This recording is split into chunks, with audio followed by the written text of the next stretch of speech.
G'day everybody. What I'm going to show you today is a little bit different to painting, but something to know about me. Back in my previous years I was a professional hunter, professional shooter, kangaroo shooter. One of the most important things is a sharp knife.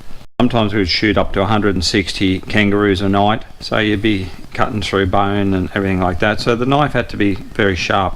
And if a knife's prepped right, it will stay sharp for a couple of weeks, say 1,000 kangaroos or maybe more, before it just needs a quick rub on the stone. I've been complaining because the kitchen knives are so blunt, so I'm just going to sharpen one of these up. I've already just done this one here. Hope you can see it. But what I do is I do around the 30 degrees, one side only, my comfortable side. So you can actually do it on a stone until we get what we call a feather edge on here. And then you break that feather edge off. You can use a steel to break that feather edge off. And then you've got a very, very sharp knife, and a very, very sharp knife that will stay sharp for a long, long time, especially when you use Swibos and FDix and the high quality knives that are used, or Victorinox, that are used in the meatworks. And that's about a 30-degree angle.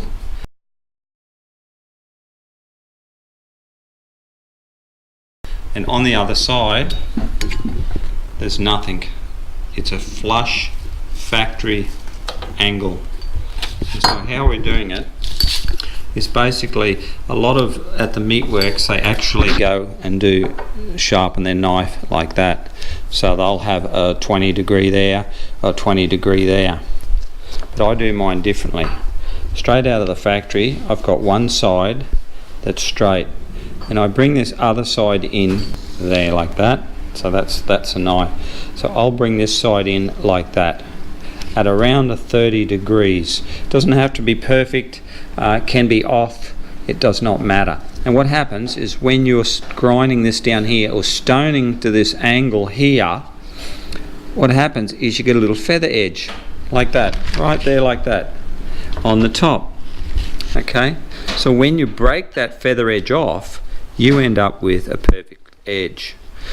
Now, there's a couple of ways to break that feather edge off, and I just use a stone. Sometimes if I'm using a stone and I'm doing a very, very sharp knife, I'll actually break that off with my finger, back and forwards until it breaks off. Butchering an animal or whatever, the reason we use a steel is because what happens is our knives are so sharp, they're very, very pointy, and what happens is the end will bend over like that. Right? And when the end bends over like that, it's too late. You have to put it on a stone to fix it. You've got to grind that back to get rid of that. So when you're actually dressing an animal and you feel your knife edge just starting to get a little bit dull, it's because the tip is bending a little bit. So you run it on the steel, and then the steel will then straighten that tip back up again. Then you've got a sharp knife again. Now it can be as simple as 2 or 3 strokes and that will be straight again. But if you keep using that knife while it's dull, what you risk is this bending around like that, and then you keep using it, and then the only way you can resharpen it again is by putting it on the stone. So that's the best way to explain it. I want to get the job done. I want to sharpen my knives nice and quick. So we're going to go to this one here. This one doesn't have any edge at all. This has been used in the kitchen for a long time. Using a belt sander, we're able to get the right angle that we need. And we also have some water here. Now, important is you must keep your knife nice and cool. Don't let it overheat. Don't let it get black. We keep it about 30 degrees.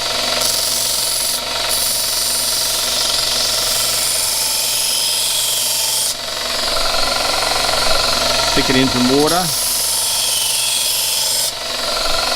water, water,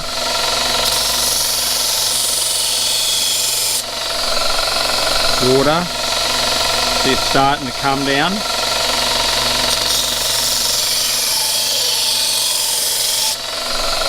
Now I've got a little bit of an angle on there. I can I can get away with using one hand.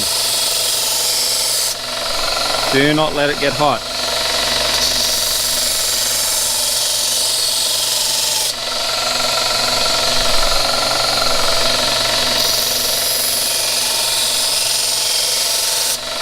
Ouch.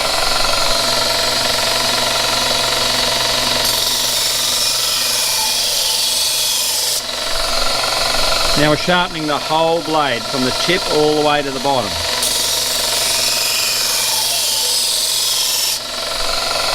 When I'm root shooting, I don't sharpen that. I only sharpen from here to there, and I use the stone to do that. So this is a big sheet.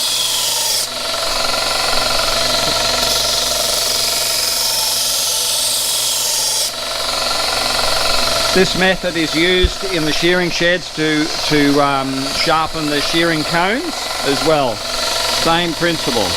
One side only, one edge. Now I'm feeling this, I can feel some raised edge there, which means we're getting a feather edge. I'll work a little bit more on this area here. So we've got a feather edge here. We just need a bit more up here. I don't know if you can see that there.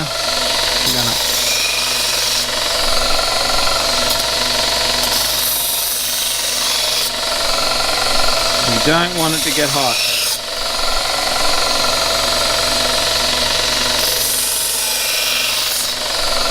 Because this tip's not straight, it's causing me a little bit of drama on the end.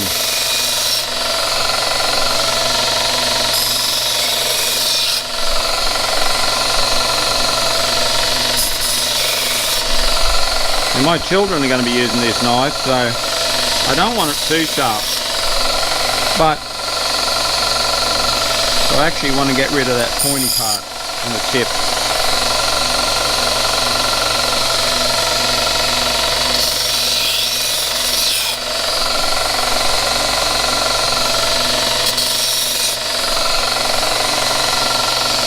We've got a feather edge from here to there. This one, not so much, which is okay. This one, we got a feather edge all the way along. I'm going to do this one. This one is blunt as, man.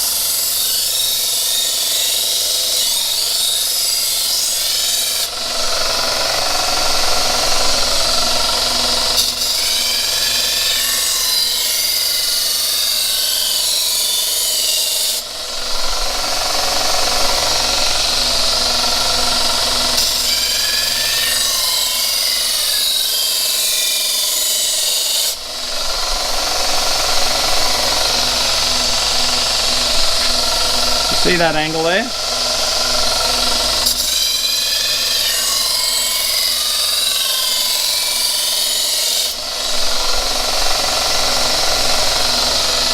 And we're starting to get a feather already. So that's how long it's taken to sharpen this knife.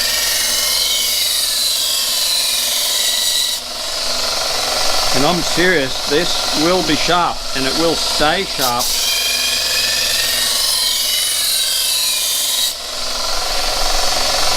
for a long, long time. So we've overheated it there and overheated it there.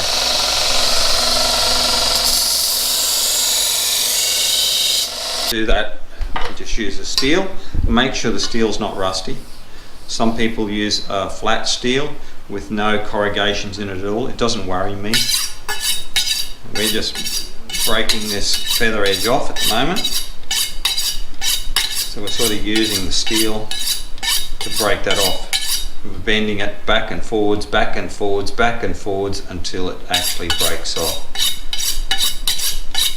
So I'm actually doing a bit of an angle like that. Now I'll have a feel to see whether my feather edge is gone. Some people think the steel is actually sharpening the knife, but it's not. It's to stand the edge back up again.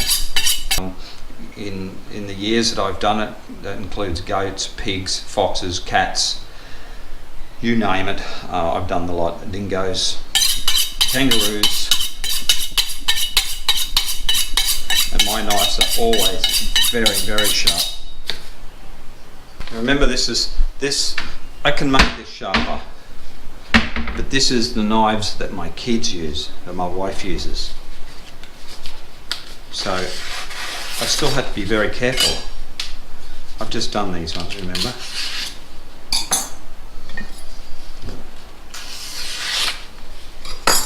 And I did this one as well. So as you can see, all good to go. Okay, so I hope that helped you a bit on how to sharpen your knives, especially for hunting. This is probably a bit of an overkill for the kitchen, but it's they complain that knives weren't sharp. So okay, thanks very much for watching, and we'll catch you later. Bye.